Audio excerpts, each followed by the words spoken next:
Salam damai, sahabat Oase Rohani Katolik terkasih. Bagaimana kabar Anda semua? Kami berharap Anda selalu dalam keadaan baik, sehat, tetap bersemangat, karena begitu besar rahmat dan kasih setia Allah menyertai kita. Saya Lorencia Fani bersama Romo Odemus B. Winoto SC yang akrab disapa dengan Romo B. Kami akan menemani Anda mendengarkan firman Tuhan, juga akan menyimak permenungan yang akan dibawakan oleh Romo untuk mendapatkan inspirasi firman pada edisi hari ini. Kita sapa Romo B terlebih dahulu ya. Romo B ini seorang pakar manajemen pendidikan, di mana mempunyai kesibukan yang luar biasa di bidang pendidikan dan pemerhati pendidikan, juga seorang Facebook sing, begitu ya Romo ya. Selamat datang Romo di studio GKP Katedral. Bagaimana kabar Romo? Baik, saya senang sekali diundang di tempat ini, dan saya kira perjumpaan seperti ini kan pastinya menggembirakan Mbak Fani. Betul, Romo. Ya, sahabat Oase Rohani Katolik terkasih, kita akan membuka perjumpaan ini dengan doa pembuka yang akan dipimpin oleh Romo. Silakan Romo. Terima kasih. Mari kita mulai pertemuan kita dengan doa dalam nama Bapa dan Putra dan Roh Kudus. Amin. Allah Bapa yang penuh kasih, terima kasih atas segala rahmat yang Kau curahkan kepada kami di tempat ini. Berkatilah kami semua, para pemirsa, pendengar, dan juga siapapun yang hadir dalam acara seperti ini. Semoga Engkau memberikan inspirasi, kekuatan bagi kami untuk semakin kami mencintai Engkau dalam kehidupan kami sehari-hari. Kemuliaan kepada Bapa dan Putra dan Roh Kudus, seperti pada permulaan, sekarang dan sepanjang segala abad. Amin. Dalam nama Bapa dan Putra dan Roh Kudus. Amin. Kita mulai.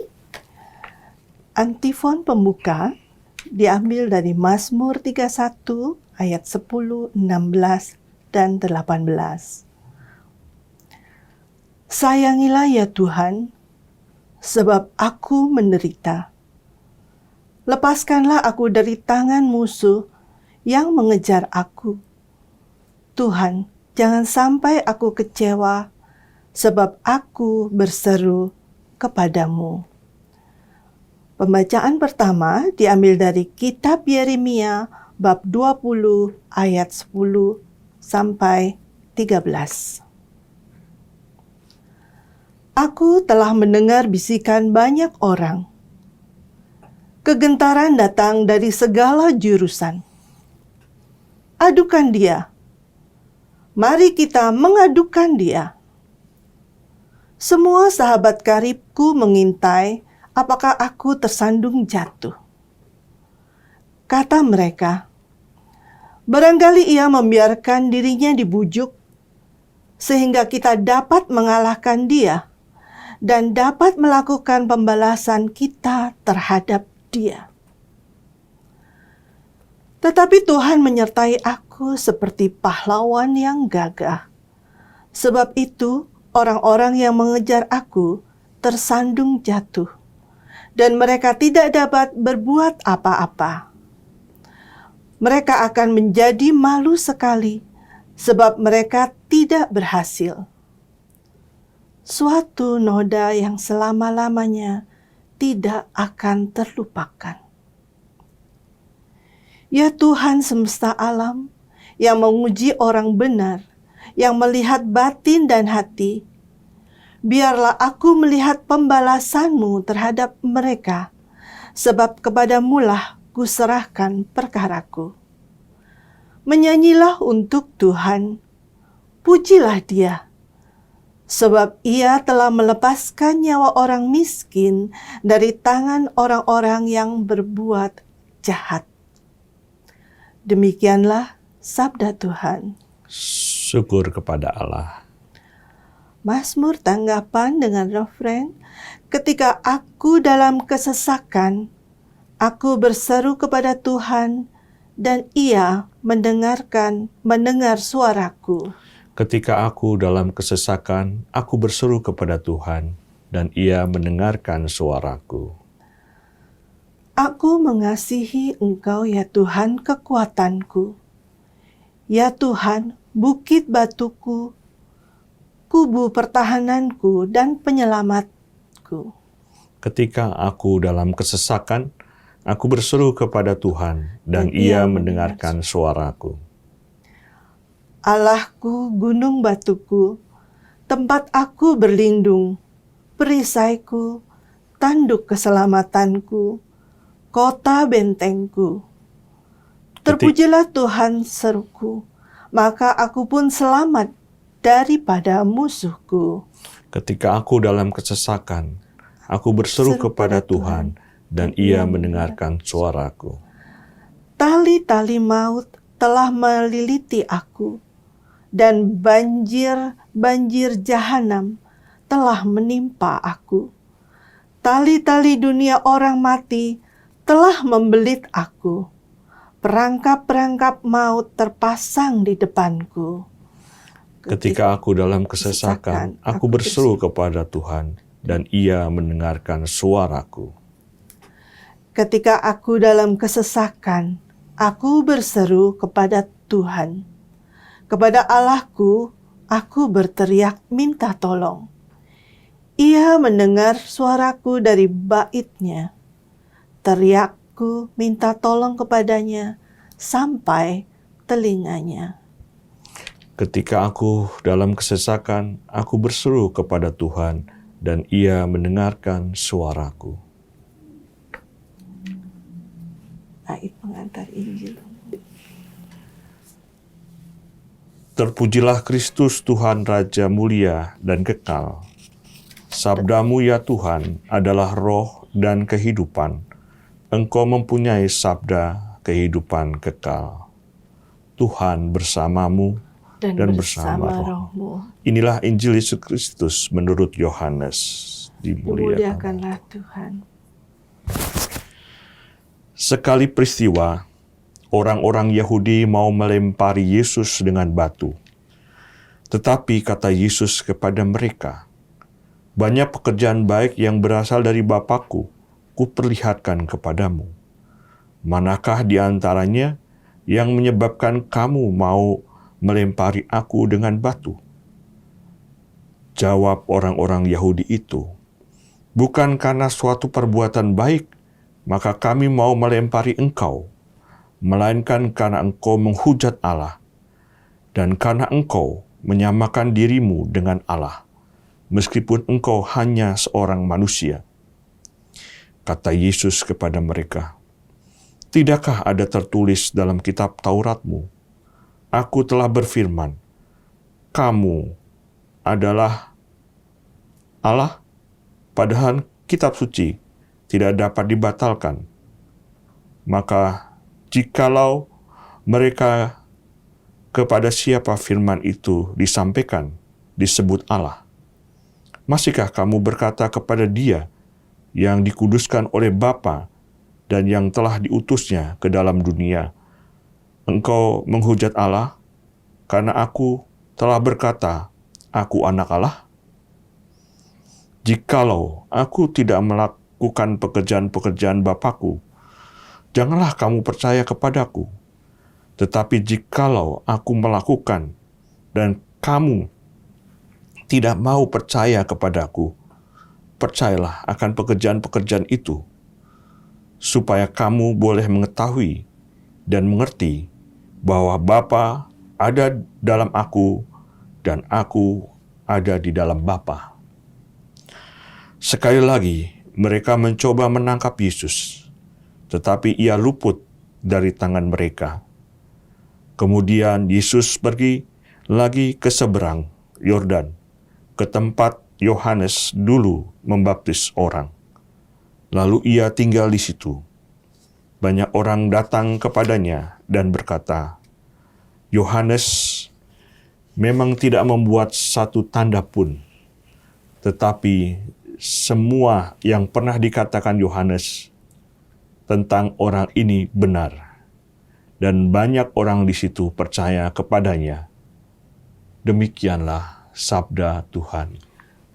Terpujilah Kristus. Sahabat ORK yang dikasihi Tuhan, kita telah mendengar firman Tuhan. Sekarang mari kita simak permenungan yang akan disampaikan oleh Romo. Silakan Romo, apa yang ingin Romo sampaikan pada masa Retret Agung ini ya? Dari bacaan Yeremia, saya menangkap dia begitu setia ya Romo ya terhadap Tuhan, menyerahkan semua perkaranya kepada Tuhan. Ya, saya kira memang Yeremia adalah sosok pribadi, seorang nabi yang luar biasa, dan dia mengalami pergulatan yang tidak mudah ya. Pengalaman di mana dia juga mengalami desolasi yang berat ya, ketika dia merasa dipasung oleh seorang imam, dan juga dia menderita. Bahkan sebetulnya dia sendiri ingin lari ya dari realitas. Tetapi dia sadar bahwa Allah begitu mencintai dia. Maka kemanapun dia pergi dalam kegelisahannya, dia menyadari bahwa Tuhan begitu amat mengasihi. Saya kira pergulatan Yeremia itu juga menjadi pergulatan banyak orang ya. Karena apa? Karena kalau kita ingin berbuat baik ya, biasanya yang namanya hambatan, tantangan, ancaman, gangguan itu akan menyertai kita. Kadang kita mengalami gelisah, disalah mengerti, tidak dipercaya dan sebagainya. Karena kan Yeremia tempo dulu itu pernah bernubuat tentang bagaimana Israel itu runtuh ya karena diduduki oleh raja dari Babilonia. Dan ketika dia mengatakan itu sebagai sebuah nubuatan, dia mengalami begitu tekanan banyak ya. Memang untuk menyuarakan sesuatu yang dianggap benar dalam hidup kita sehari-hari pun kita kadang-kadang disalah mengerti. Bahkan kita dipersalahkan dengan sikap-sikap kita dan sebagainya. Kadang kita ingin lari dari realitas seperti itu. Tetapi kita tahu bahwa Allah begitu amat mencintai kita.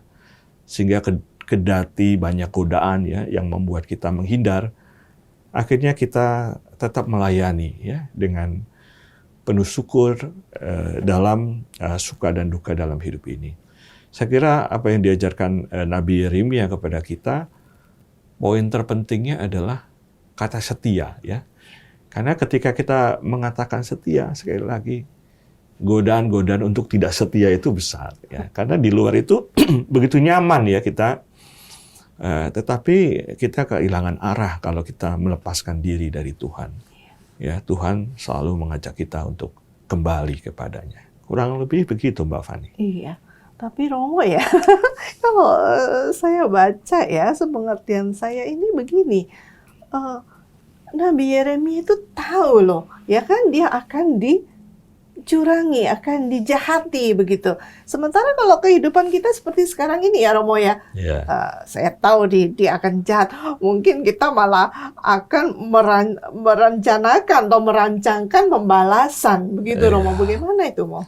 Ya, karena kedagingan kita itu kadang-kadang dulu zamannya hukum Hammurabi ya, ada istilah gigi ganti gigi. Kejahatan dibalas dengan kejahatan. Ya, nyawa dibalas dengan nyawa. Sementara para nabi ya, kita tahu ya, dalam sejarah di Alkitab banyak yang menjadi martir sebetulnya. Mereka rela mati demi menyampaikan pesan-pesan dari Allah begitu ya. Termasuk Yesus ya, yang adalah putra Allah kan juga sekaligus nabi yang juga mewartakan karya keselamatan. Dan dia juga akhirnya disalibkan ya, semacam itu. Maka saya kira poin terpenting dalam hidup kita ya, kendati kita dalam hidup ini ada resiko dan sebagainya, sebagai orang-orang percaya ya tetap bahkan mendoakan. Yesus pun mengajarkan kepada kita untuk mencintai ya musuh-musuh kita dan sebagainya. Nanti kita akan kupas itu dalam bacaan Injil ya, bagaimana Yesus sendiri disalah mengerti gitu ya dengan apa yang dikatakan, apa yang dia lakukan. Saya kira Yeremia itu adalah kisah ya yang membantu kita untuk tetap setia kepada Tuhan walaupun ya kita dihujat atau mungkin disakiti ya. Kita tidak membalasnya begitu, Mbak Fani. Itu bagaimana ya cara belajar untuk sabar ya, sabar dan setia ya, terutama itu bagaimana, Romo? Ya, saya kira kita bisa belajar dari Yeremia tadi ya. Ada kesadaran bahwa dia tidak bisa lari dari Tuhan. Itu kata kuncinya. Tuhan itu selalu membuka tangannya kan, supaya orang kembali dalam pelukannya, dalam rangkulannya. Ya. Ya, kita masih ingat itu ya, kalau dalam perumpamaan anak bungsu yang hilang itu dan kembali kepada bapaknya kan, bapak selalu membuka dirinya. Saya kira kesadaran untuk bersikap ya seperti Nabi Yeremia atau seperti para nabi yang lain, ya, membuka hati, membuka diri, hendaklah itu tidak hanya menjadi milik mereka, tapi juga milik kita. Pasti ada jatuh bangunnya itu, Mbak Fani. Ya, begitu. Kan Allah selalu memberikan tanda ya, Romo ya. Kalau kita setia gitu ya, mendengarkan gitu, selalu memberikan tanda. Itu tanda-tanda kalau zaman sekarang itu seperti apa, Romo, yang bisa kita lihat terhadap sesama atau apa? Ya, tanda yang paling mudah ya sebetulnya dipahami adalah dalam hati kecil kita itu ada kata syukur. Jadi syukur itu adalah rasa bahwa setiap anugerah yang Tuhan berikan, sekecil apapun ya, kalau itu memberikan konsolasi, sukacita, bahkan disolasi sekalipun, kalau di dalam diri kita ada rasa syukur bahwa Tuhan telah memberikan pengajaran, pendidikan, kemudian anugerah, ya ini pasti akan kita terima ya. Selama kita tidak bisa bersyukur ya kita tidak akan pernah bisa melihat tanda itu. Jadi syukur itu adalah pintu masuk untuk melihat. Bahkan kalau kita baca Ibrani itu kan bagaimana Allah itu mendidik seperti bapaknya menghajar anaknya gitu ya. Sedemikian rupa supaya anak yang dikasih itu bertumbuh.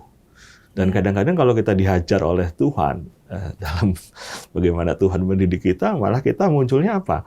Keluh kesah, nguring-nguring, kemudian menyalahkan ini, menyalahkan itu, dan sebagainya. Barangkali itu kan cara Tuhan mendidik kita, supaya kita tangguh, kuat dalam menghadapi tantangan, dan juga macam-macam hal seperti itu. Kalau itu dilihat sebagai sebuah tanda kasih Allah, ya kita patut bersyukur, karena yang mendidik adalah Allah kita sendiri. Itu kan luar biasa. Iya, luar biasa. Berarti ya hati nurani kita tuh yang mesti terbuka ya selalu, karena Allah selalu terbuka untuk kita. Tinggal kitanya ya, Romo ya. Sekarang beraninkah kita bersyukur kepada segala tanda yang Tuhan berikan itu? Bersyukur dan membuka diri untuk segala hal itu sama dengan menyerahkan semua perkara ya, Romo ya. Begitu ya. Begitu Mbak Fani. Iya. Itu kalau untuk doa, Romo, misalnya ya, cukup nggak sih, Romo? Berdoa ya.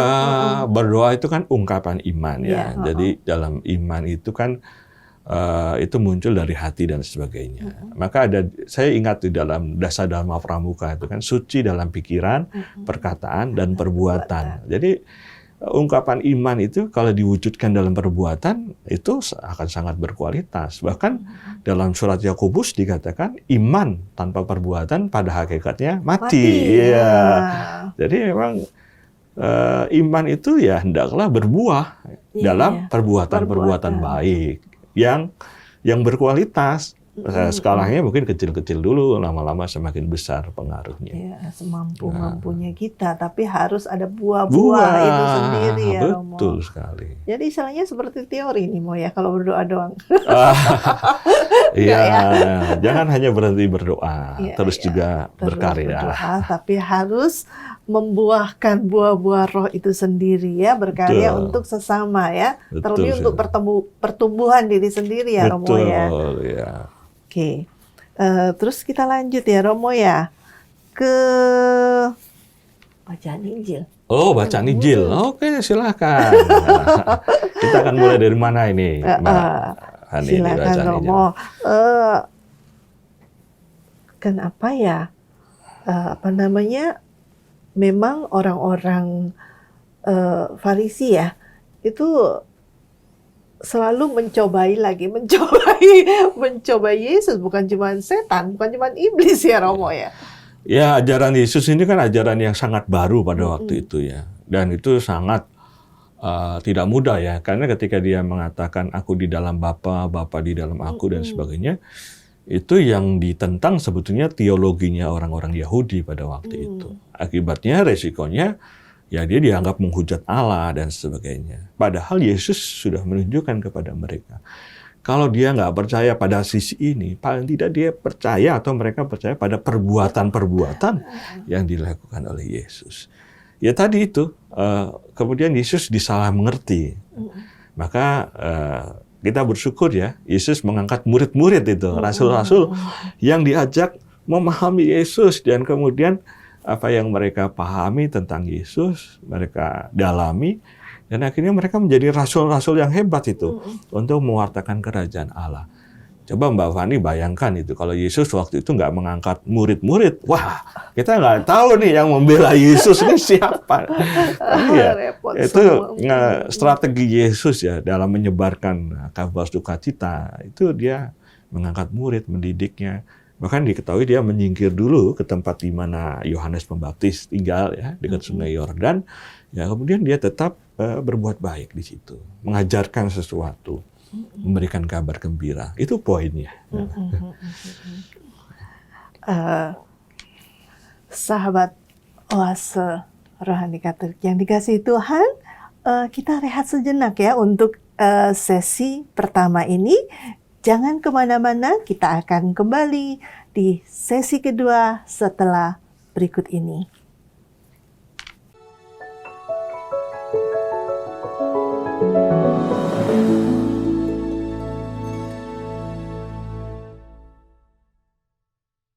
Sahabat terkasih, terima kasih untuk kesetiaan Anda masih bersama kami di program Oase Rohani Katolik edisi hari ini.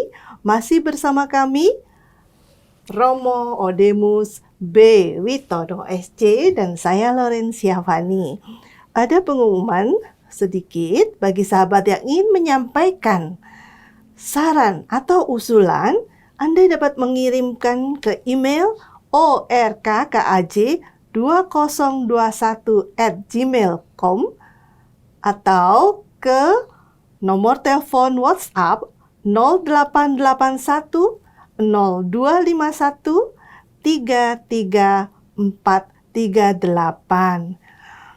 Baik Romo, Ya. kita lanjut ya Romo. Kita lanjut. Ya. Itu ya, saya mau tanya, Yesus sepertinya menghindari konflik ya Romo ya, karena dia kan mau dilemparin batu ya Mo? Iya, karena memang belum saatnya ya, maka dia lebih baik menyingkir ke tempat yang aman. Ya, tempat yang dipilih adalah di daerah Yordan di sana, tempat dulu dia dibaptis oleh Yohanes Pemandi.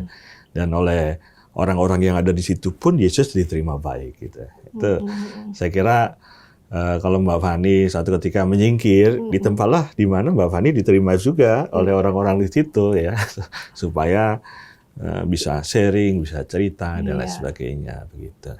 Dan itu udah tahu soalnya ya Romo ya, kalau Iya. di tempat yang nggak tahu ya kita tersesat beneran. Tersesat, menjadi orang asing di antara orang asing. Iya Romo. Terus ini Romo, yang bersaksi ya, itu kan para sahabatnya si Yohanes Pembaptis seperti itu ya, yang pernah berhubungan dengan itu murid-muridnya juga sudah ikut semua saat itu ya. Iya, mereka kan apa yang dikatakan Yohanes Pembaptis terhadap Yesus itu diyakini juga oleh para murid-murid Yohanes bahwa Yesus adalah orang atau pribadi yang baik ya secara historis ya. Dan kita tahu sekarang bahwa kita setelah seluruh karya keselamatan itu selesai, pada waktu itu secara historis kita sudah melihat Yesus sebagai Kristus ya, sebagai Allah Putra yang sungguh-sungguh menemani perjalanan kita ya. Itu yang kita boleh yakini sebagai iman kita. Itu setelah Yesus wafat dan bangkit ya Iya, Romo. Maka pada zaman benar. itu orang juga akan tentu bingung ya, ini benar nggak gitu Iya, kan ya. betul. Bisa jadi karena orang Farisi, Saduki, ahli-ahli Taurat pun pada waktu itu salah mengerti tentang Yesus ya. Karena mereka taunya hanya Yesus itu anak tukang kayu, Iya. tinggal di Nazaret dan lain sebagainya. Seperti itu. Terus Romo, kan Yesus sudah melakukan banyak perbuatan ya. Iya. Nah, itu mereka masih mereka bilang kan bahkan bukan dari perbuatan baikmu kok yang kita nggak percaya itu, tapi karena menyamakan dirinya gitu sebagai Allah gitu kan ya Romo.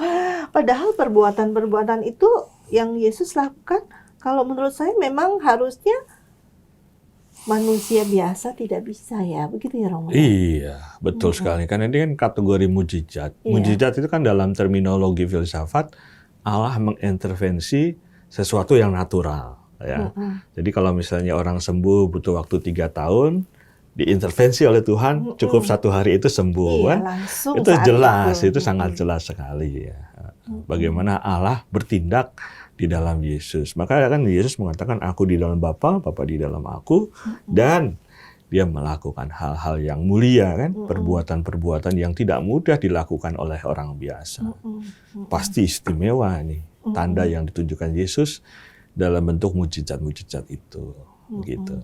Dan itu dilanjutkan oleh para rasul. Ya, para rasul. Karena para rasul itu kan diberi mandat oleh Yesus. Pergilah ke seluruh dunia. Wartakanlah kabar gembira dan seterusnya. Nah kalau sekarang ya Romo ya, kita bisa nggak sih sebenarnya kalau ada doa-doa yang membawa mukjizat itu benarkah Romo? Mujizat itu kan bisa hal apa ya, yang sifatnya kelihatan langsung ya. Tapi juga ada yang tidak kelihatan langsung. Saya ingat seorang pendiri suster di Amerika ya, namanya Kate Dixer gitu ya. Kate Dixer ini kan waktu 1880 itu kan keliling Amerika Selatan dan Amerika Barat. Dia melihat begitu banyak orang miskin, orang kulit hitam dan orang-orang India dan sebagainya. Dia orang kaya itu. Tetapi dia tergerak untuk membantu menolong orang-orang itu. Dan dia kemudian mendirikan suster-suster SBS ya, untuk melayani orang-orang itu. Dan dia menghabiskan lebih dari 20 juta US dollar pada waktu itu. Itu angka yang besar sekali. Dan bagi saya sendiri ini mujizat. Orang yang begitu amat kaya, kemudian berubah menjadi orang yang sangat peduli, bahkan memberikan apa yang dia punya untuk pelayanan. Jadi mujizat itu tidak hanya melulu orang sakit sembuh, orang lumpuh berjalan, tapi juga dalam bentuk kemurahan hati itu kan mujizat. Ya siapa tahu ya. Nah, misalnya Mbak Fani mungkin orangnya tadinya agak egois atau mungkin agak pelit gitu, tiba-tiba menjadi murah hati, menjadi peduli. Itu bisa jadi mujizat itu. Wah, gila itu Mbak Fani memang luar biasa. Itu bisa terjadi pada siapapun ya. Bagaimana sesuatu yang tadinya tidak pernah terjadi, kita berubah. Karena apa? Karena dorongan kasih Tuhan, karena Yesus secara ontologis mempengaruhi hidup kita dan sebagainya, sehingga kita menjadi manusia yang ya dari manusia lama menjadi manusia baru begitu. Pertobatan ya. Ya lewat pertobatan. Maka selama masa prapaskah dan masa pasca ini mengubah banyak orang ya, yang tadinya biasa-biasa saja menjadi luar biasa di dalam Tuhan. Itu yang luar biasa. Mungkin Romo kita bisa mendapat Romo? Permenungan untuk mendapatkan inspirasi ya Romo dari bacaan ini, bacaan pertama maupun Injil gitu ya. Sebenarnya apa sih Romo yang perlu kita lakukan untuk masa pertobatan, masa retret agung ini? Saya kira kata kuncinya itu kalau kita bertobat itu kan hijrah sebetulnya. Dari manusia lama menjadi manusia baru, kemudian menyadari bahwa Allah itu begitu penuh kasih, maka seperti Yeremia, satu kata kunci adalah setia kepada Allah. Nah, ketika kita setia, kita akan menemukan begitu banyak keheranan bagaimana Allah bekerja dalam hidup kita. Itu luar biasa sekali. Ya, luar biasa sekali. Allah itu adalah perancang kehidupan yang sempurna untuk kita dan untuk siapapun. Maka dengan kita membuka mata, membuka hati selama masa Prapaskah ini, kita akan bisa melihat betapa mengherankan karya Allah itu. Luar biasa. Ada istilah dalam bahasa Inggris namanya unfolding, itu artinya membuka lebar-lebar. Membuka hati, pikiran kita lebar-lebar, dan dari situ kita akan merasa kagum ya, bagaimana Allah itu bertindak. Kalau kita memeditasikan kisah para nabi, termasuk kisah Yesus dalam bentuk kontemplasi atau meditasi biasa, kita boleh merasakan betapa setiap tetes keringat yang tercurah dari Yesus, termasuk darahnya yang tercurah di kayu salib, itu kalau dikasih garis yang tajam, itu adalah bentuk kasih Allah yang tidak terhingga guna menyelamatkan manusia. Bayangkan itu. Yang langsung actionnya itu adalah Allah Putra sendiri untuk kita. Dan itu mengharukan. Maka kalau kita tegar tengkuk, kita masih menutup diri dari segala rahmat dari Tuhan, ya bagaimana kita mau menjadi setia? Kita akan semakin menjauh. Dan akhirnya kita seperti anak bungsu yang hilang. Hidup hanya dengan dirinya sendiri. Ayo, saya kira sahabat URK ini tantangan buat kita semua ini. Bagaimana kita bisa seperti Yesus ya, tubuh kita dibagi-bagi untuk karya-karya kebaikan. Nah, itu yang dalam Ekaristi kan kita dibagi-bagi hosti. Tubuh Kristus yang dibagi-bagikan dan kita juga menjadi bagian dari berkat itu bagi sesama. Itu kira-kira Mbak Fani. Iya. Iya, kita harus selalu menyadari ya Romo ya tentang kasih Allah yang luar biasa itu sendiri. Termasuk untuk menerima Ekaristi Kudus ya Romo. Oh iya, karena Ekaristi Kudus itu adalah puncaknya dari sebuah dari seluruh peristiwa atau kehidupan kita sehari-hari, itu puncaknya ada di Ekaristi, di mana kita dikumpulkan, disatukan bersama Tuhan, dan kita menerima tubuh dan darah Kristus, dan kita secara eksplisit menyatakan iman kita di situ. Karena apa? Karena dia menyatu. Ketika kita menyantap tubuh dan darah Kristus ada di dalam diri kita, dan kemudian kita menjadi kepanjangan tangan Tuhan dalam kehidupan sehari-hari. Itu adalah paling nyata ya Romo. Karena nanti kan di misa itu kan di akhir kita diutus. Pergilah. Kamu diutus. Ya, kita diutus sebagai kepanjangan tangan Tuhan, menjadi berkat di situ. Iya, jadi berkat. Nah, soal pertobatan ini Romo ya, saya mau nanya lagi. Iya. Kita bisa menimbang bahwa kita layak untuk menerima Ekaristi Kudus itu bagaimana? Oh, dosa saya masih terlalu banyak, saya harus melakukan apa dulu nih? Nggak layak untuk menerima Ekaristi. Ya, saya kira kelayakan itu tergantung dengan perjalanan hidup kita sendiri ya. Karena kalau dipikir-pikir, ya hampir semua orang mungkin ya tidak layak kan. Iya. Ya, pernah saya tanya tuh kepada segerombolan orang yang banyak itu, saya tanya, apakah di sini ada yang tidak pernah berbohong, angkat tangan? Nggak ada tuh yang angkat tangan. Siapa di sini yang pernah kehilangan sesuatu? Semuanya angkat tangan. Berarti kan kita hidup sendiri di antara para pembohong, di antara para pencuri dan sebagainya. Ya, tetapi kalau kita datang pada Tuhan ya, dan diperkenankan tidak ada halangan khusus dan kita menerima tubuh dan darah Kristus, ya kita patut bersukacita dan kita patut melanjutkan karya Tuhan ya ketika diutus setelah misa itu di dalam pelayanan kehidupan sehari-hari. Kalau kita menjadi dokter ya dokter yang penuh berkat. Kalau kita jadi pedagang yang betul-betul memperhatikan konsumen ya, tidak menipu atau apa. Kalau kita menjadi guru pendidik ya menjadi guru yang benar-benar jadi guru gitu, melayani para murid. Begitu Mbak Fani. Apa istilahnya Romo? Totalitas ya. Mbak Mani memang jos ini. Totalitas hidup ini dalam kasih Tuhan.